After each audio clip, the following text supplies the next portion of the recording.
সকাল বন্ধুরা, তোমরা সবাই কেমন আছো? আশা করি খুব ভালো আছো। তোমাদের আশীর্বাদ ও ভালোবাসায় আমরাও খুব ভালো আছি। আমি হচ্ছি কুচবিহার জেলার ছোট্ট একটি গ্রামের সাধারণ ঘরের বউ, আমি দীপিকা। তোমরা এই ব্লগটা দেখে দেখো, আশা করি খুব ভালো লাগবে।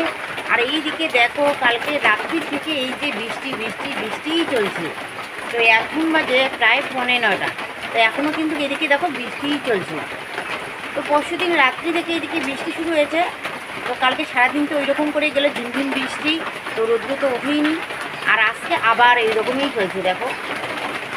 তো এই বৃষ্টি হওয়ার কারণে কিন্তু অনেক লোকেরই কিন্তু ভালো হয়েছে, অনেক লোকের বলতে সবার ভালো হয়েছে। কারণ কি বলো তো, এই যে ধান ক্ষেতগুলো যে নষ্ট হয়ে যাচ্ছিল সবার, কিন্তু এখন প্রাণ ফিরে পাবে ওরা এই বৃষ্টির জলে, ওরা প্রাণ ফিরে পাবে। আর হাঁসগুলো দেখো, আমাকে কথাই বলতে দিচ্ছে না, আমার সাথে ঝগড়া করছে দেখো। আমি যখনই কথা বলি ওরা প্যাক প্যাক শুরু করে দিয়ে দেয়। আসলে ওই হাঁসগুলোকে ছেড়ে দিয়েছি বাড়ির মধ্যে, কিন্তু গেটটা এখনও খুলিনি। কেন বলো তো, এই যে গেটটা খুললে এইদিকে কুত্তা টুত্তা এগুলো আসবে, তারপরে বিজি নেউল অনেক কিছুই কিন্তু আসবে হাঁসগুলোকে ধরার জন্য। তো সেজন্য এই যে গেটটা খুলে দেইনি। আর আমি এইদিকে থাকবো বাড়িতে, আর বৃষ্টির জন্য শোনাও যাবে না আওয়াজ ওদের, তাই না? তো সেই জন্য গেটটা খুলে দিইনি। আর এখনও দেখো বাড়ির সমস্ত কাজ করে রয়েছে, শুধু রান্নাঘরটা আর হচ্ছে আমাদের ওই ঘরটা ঝাড় দিয়েছি। আর মার ঘরটা তো ঝাড় দিতে হবে না, কারণ মার ঘরের মেঝের মধ্যে ধান শুকোতে দিয়ে দিয়েছি, মানে হাওয়া বাতাসের মধ্যে, রোদ্রু তো নেই যে শুকাবে ওখানে। আর এখনও উঠান ঘর ঝাড় দিইনি, বাসন মাজিনি, বাসন এই যে বাইর করে রেখে দিয়েছি। আর এত বৃষ্টির মধ্যে না আমাকে ঠান্ডা লাগে। আর প্রায় বাড়িতে এখন কিন্তু জ্বর হচ্ছে, আর ওই ভয়ে আমি বৃষ্টিতে ভিজিনি। তো যাই হোক, একটু বৃষ্টিটা কমুক, তারপর আমি এগুলো কাজগুলো তাড়াতাড়ি করে নেব। ঠিক আছে, পরে তোমাদের সঙ্গে শেয়ার করবো।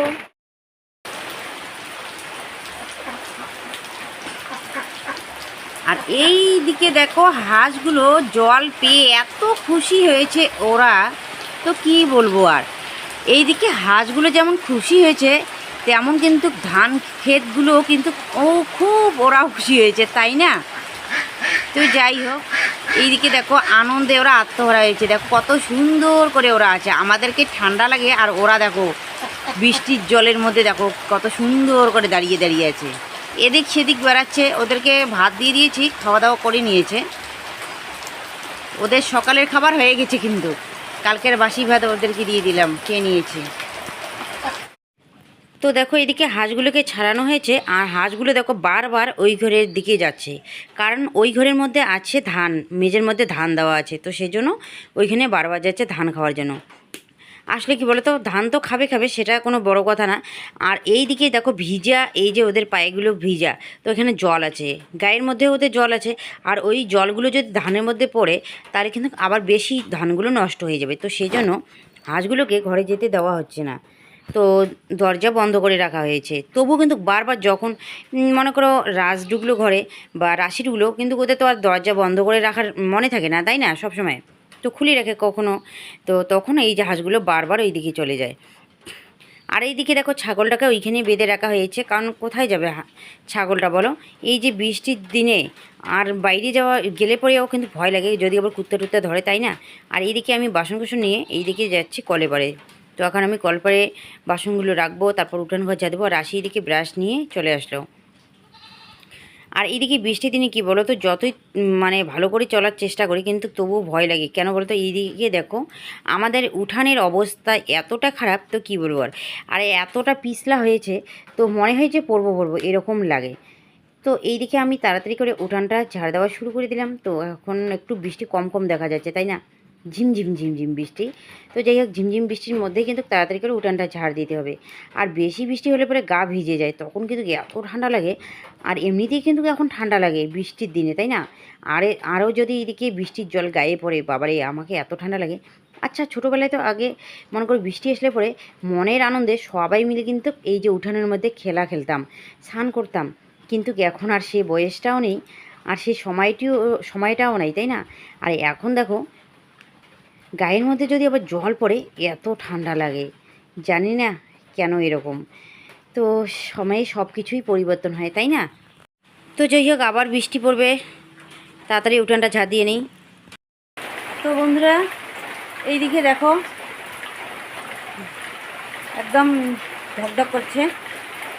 আসলে কী হয়েছে জানো, আমি এদিকে লাকড়ি নেওয়ার জন্য রান্নাঘরে গিয়েছিলাম, রাশি এদিকে রান্নাঘরে উনুনের পরে, আর আমি এই যে লাকড়ি আর কি রাশিকে দেওয়ার মানে নিতে আর কি গিয়েছেন, যে রাশিকে দিব মানে কী থেকে কী বলছি আমি জানি না। তো একদম নিচে দেখি একটা অনেক বড় সাপ ব্যাঙ ধরে আছে জানো। দেখে আমি তাড়াতাড়ি করে রাশিকে নিয়ে পালিয়ে গেলাম, ঘর থেকে বাইরে গেলাম। তো এমন অবস্থা, সত্যি আজকে কী যে ঘটনা ঘটে যেত জানো। তো জানি না কেন এরকম হয়ে গেলো, শুধু ভগবান ছিল মাথার উপর বলে এই যে বেঁচে গেলাম। সত্যিই আমার শরীরটা একদম কীরকম করছে, আজকে কি হয়ে যেত তাই না। আর আমি যদি এখানে না গিয়ে আমি রাশিকে যদি পাঠাইতাম লাকড়ি নেওয়ার জন্য, তাই না। রাশি বলে যে মা আমি রান্না করি, তুমি এই যে বৃষ্টির মধ্যে তুমি তাড়াতাড়ি করে কাজগুলো করে নাও, তো সেই জন্য গেলাম। তো বন্ধুরা এই যে ব্যাঙটা দেখো, এই ব্যাঙটাকে এই যে সাপ ধরেছিল, এই যে আমাকে দেখে সাপটা মনে হয় এই যে ব্যাঙটাকে ছেড়ে দিয়ে চলে গেছে। দেখো রক্ত এখনও আছে, এই যে কামড়ে ধরেছে দেখো। এখন ব্যাঙটা এই যে চলে যাচ্ছে ওই ঘরে, মনে হয় এইদিকে উঠবে বারান্দায়। এই যে দেখো ব্যাঙটা, এই যে দেখো লাল হয়ে আছে, এইখানে কামড়াইছে না, কামড় দিয়ে ধরেছিল আমাকে দেখে, তো সাপটা মনে করো ছেড়ে দিয়ে চলে গেছে মনে হয়। তো বন্ধুরা এইদিকে আমি গোবর ফেলে এই যে আসার পথে এমন করে এই কি পড়ে গেছি, তো কি বলবো আর, এত ব্যথা লাগছে আমাকে না। তো এইদিকে দেখো হাতের মধ্যে লেগেছে, তো হাতটা একদম ফুলে গিয়েছে। আর শুধু এই যে হাতে ব্যথা লাগেনি, তো হাতের মধ্যে একটা পাথর এই যে দেখো একদম পাথরটা একদম ভিতরে গেছে। আর এই দিকে মাথায়ও চোট পেয়েছি। আসলে পিছন দিকে আমি পড়িনি, সামনের দিকে ঝুঁকে পড়েছি, তো মাথায় ব্যথা লেগেছে, মানে কপালে এই দিকে লাগছে। তো হাতগুলো আমার কপালের এই দিকে ছিল, তো এরকম অবস্থা হয়েছে। জানি না সকালবেলা এইদিকে সাপ দেখে ভয় পাইলাম, আবার এখন এই যে গোবর ফেলে আসার পথে এই দিকে দেখো পড়ে গেলাম। এখানে দেখো পাথর লেগেছে, দেখো রক্ত বাইর হয়েছে, তো খুব ব্যথা লেগেছে। জানি না পরে আবার কী যে হয়। তো এইদিকে ডানের কোনো মানে হাতের কোনোয়ের এইদিকে আবার ব্যথা লেগেছে। তো এইদিকে আজকে বিপদের উপর বিপদ হচ্ছে আমার।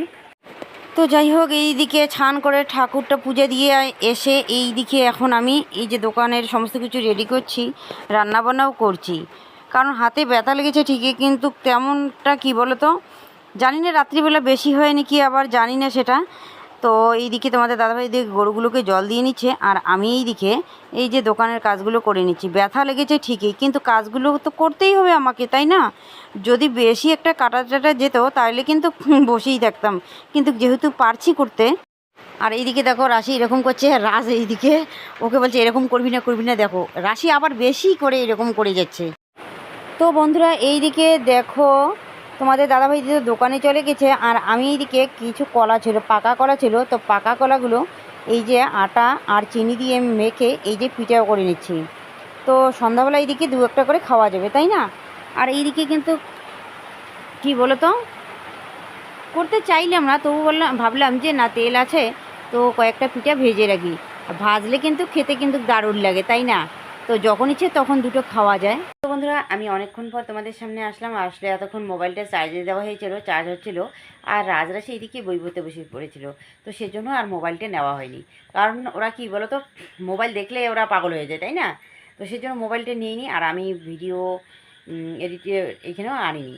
তো যাই হোক এখন ওদের বই পড়া হয়ে গেল, তো এখন ওরা নাকি খাওয়া দাওয়া করবে। আর দেখো এখন মাত্র 8:30 বাজে, আর ওদের নাকি খিদে লেগেই গেছে। তো যাই হোক, আর আমাদের কি বলো তো, গ্রামের বাড়িতে একটু খাওয়া দাওয়া কিন্তু আগেই হয়, তো তাই না। দিনের বেলা এদিকে দুপুরবেলা একটু দেরি হয়, আর রাত্রিবেলা কিন্তু আগেই হয়।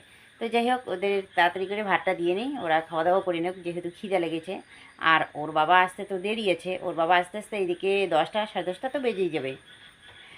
আর জানি না দোকানে বিক্রি বাটাও যে কেমন হবে, যা বৃষ্টি। তো সকাল থেকে এইদিকে কালকে সারা রাত্রি, তো আজকে সারা দিন, তো এখনও তো চলছেই এইদিকে ঝিমঝিম ঝিমঝিম করে বৃষ্টি। যে কীরকম যে মানে বিক্রি যে হয় দোকানে জানি না। একটা কথা মনে নেই, দেখো এইদিকে ভিডিও করতে করতে একটা কথা আমার মনে পড়লো, কি বলো তো, ভুল করেছি। আসলে এই যে মটর যে ভিজাবো রাত্রিবেলা, তো মটর কিন্তু বাড়িতে নেই, তো ফোন করতে হবে, নিয়ে আসবে। আর এই যে মানে দোকানের সমস্ত কিছুর কথা বলতে বলতে এইদিকে হঠাৎ করে মনে পড়ে যে মটর নেই।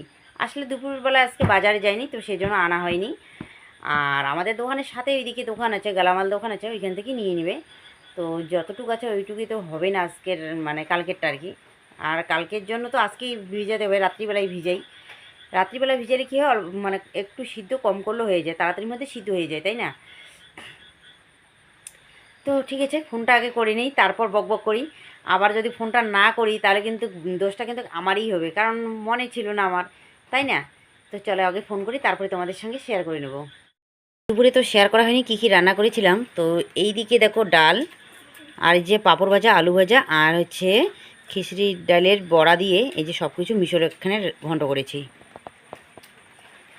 এইদিকে দেখো, এই যে রাশি খেতে বসে পড়েছে। রাশি নাকি ঘন্ট খাবে না, মানে এই যে সবজিগুলো খাবে না, তো ডাল, পাঁপড় ভাজা আর আলু ভাজা দিয়েই খাচ্ছে। ডালগুলো, আজকের ডালগুলো ভালো লাগে না, না? তো আজকে যে ডালটা রান্না করেছি এই ডালটা না ভালো লাগে না, কেন বলো তো? এই ডালটা একটু বড় বড়, যেরকম মানে সেন্টারের ডালগুলো যেরকম লাগে না, সেন্টারের মধ্যে যে খাওয়াই ডালগুলো ওই রকম লাগে না স্কুলের মধ্যে। আর সেন্টারে যেগুলো ডাল খাওয়ায় ওইগুলো কিন্তু স্কুলের ডালগুলো খাওয়ায়, ওইটার টেস্টটা কম। আর যেগুলো আমরা কি কিনে খাই ওইগুলোর ডালটার কিন্তু মানে মজাটাই একদম আলাদা, তাই না? আমি আগে দুর্গাপুর স্কুলে পড়তাম, তখনকার ডালগুলো খেতে ইচ্ছে করে না। একবারে এইটুক ডাল দেবে, এতগুলো জল দিয়ে রান্না করবে, তাহলে ভাবো একবার কত টেস্ট হবে। একটু টেস্ট লাগে না, খারাপ লাগে, তাও খাই আমরা। এখন তো হাই স্কুল, এখন ভালো হয়। তো বন্ধুরা, এই যে দেখো আমাদের দোকানের বিক্রি বাট্টা কেমন হয়েছে দেখো, সবগুলোই রয়ে গেছে। এই দিকে দেখো কতগুলো, এই যে বড়া, তারপরে ঘুগনি, দেখো কতগুলো। আবার চাউমিন রেখেছিল, ব্যাগ ছিল না, আর আনা হয়নি। এই যে এইদিকে দোকান থেকে আসার পর এই যে খেতে দিলাম। আর এইদিকে দেখো জলের কিন্তু আমাদের অভাব নেই, হাত ধোয়ার জল, পা ধোয়ার জল এই যে দেখো বালতির মধ্যে পড়ছে, এইদিকে টপ টপ করে উপর থেকে। এইখানে বালতি পেতে দিয়েছি, জল পড়ে উপর থেকে। আর এইখানে দেখো খেতে দিয়েছি, এইখানে মুখ ধুতে পারবে। তো এইদিকে খাওয়া দাওয়া হয়ে গেল, সবগুলো এইখানে গোছগাছ করে রাখবো এখন। ও তার আগে রাজরাশিকে একটু ডাকি, ওরা একটু ঘুগনি যদি খেয়ে নেয় আবার। তো বন্ধুরা এইদিকে দেখো, এই যে পরশু দিন থেকে এই যে বৃষ্টি শুরু হয়েছে, আর বৃষ্টি হলে পরে কী হয় বলো তো, দোকানে সেরকম বিক্রি বাট্টা কিন্তু হয় না। তো দেখো তাড়াতাড়ি করে এই যে রেডি করে দিলাম, দেওয়ার পরে কি হলো দেখো, এখন বাজে 11টা, এই যে আসলো সবগুলোই কিন্তু রয়ে গিয়েছে। মানে বৃষ্টি যদি হয় তাহলে কিন্তু দোকানে একদম বিক্রি বাট্টা হয় না। কে যাবে বলো তো, এই বৃষ্টির মধ্যে কে বাড়ি থেকে বাইরে হবে যে দোকানে যাবে? আর এই সময়টা কিন্তু দোকানের মধ্যে না প্রচুর বিক্রি বাট্টা হয়, কেন বলো তো? সবাই এই যে পূজার বাজার করার জন্য বাজারে যায়, আর আসার সময় এই যে খাওয়া দাওয়া করেই কিন্তু দোকানে আসে। কিন্তু এবছর আর মনে হয় সেটা হবে না, যে বৃষ্টি পড়েছে কি করবো আর বলো। তবুও তো দোকানটা খুলতেই হবে, তাই না? বন্ধ তো রাখা যাবে না, যে কয় দুটো পয়সা আর কি বিক্রি হোক না কেন, তবু কিন্তু দোকান খুলতেই হবে আমাদের। আর আমাদের দোকানে কি বলো তো, যে কেউ এই যে বাসি জিনিসগুলো তারপরের দিন বিক্রি করে, কিন্তু আমরা সেটা বিক্রি করি না, কারণ আমাদের ফ্রিজও নেই। আর এইরকম ঠান্ডার মধ্যে হয়তো রাখলে বড়াগুলো রাখা যাবে, কিন্তু তবু কিন্তু আমরা বিক্রি করি না। কেন? ব্যবসাটা এমন জিনিস, যেহেতু এগুলো কি বলো তো, আমরাও খাই, সবাইকে খাওয়াই, তাই না? তো একবার যদি যে মানে গন্ধ ভরা জিনিস বা এই যে বাসি জিনিস লোকজন যদি জানতে পারে যে আমরা বিক্রি করি, তাহলে কিন্তু লোকজন কিন্তু আসবে না, তাই না? যে এই যে বাসি জিনিস খাওয়ায়। তো সেই জন্য আমরা কোনো দিন বাসি জিনিস বিক্রি করি না দোকানে, যেদিন কাটা সেই দিনই বিক্রি করি আমরা।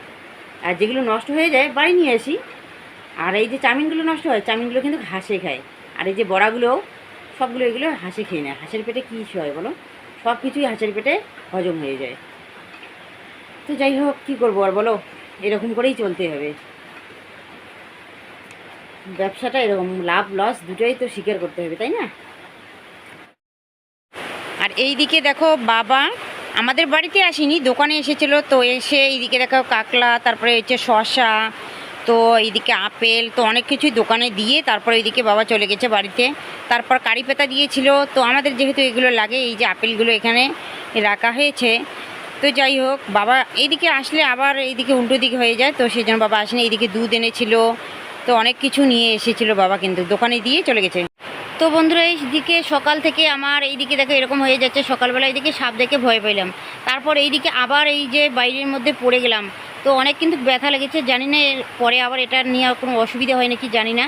আর এইদিকে হয়তো তোমরা ভাববা যে কেন আমি নাইটি পরলাম, আসলে মানে জামা কাপড় ভিজা আছে, তো কালকে কি পরবো, তো ওইগুলোই খুলিয়ে রেখে এই যে নাইটিটা পরে এখন আমি থাকবো। আর যেগুলো জামা কাপড় খুলে রাখলাম ওইগুলো কিন্তু আমাকে মানে তারপর দিন মানে সকালবেলা পরতে হবে, কিন্তু করার কিছু নেই, আমরা গরিব মানুষ, তো আমাদের তো অন্য কারোর মতো 2-3টে ড্রেস নেই যে এটা মানে ভিজে থাকবে ওটা পরবো।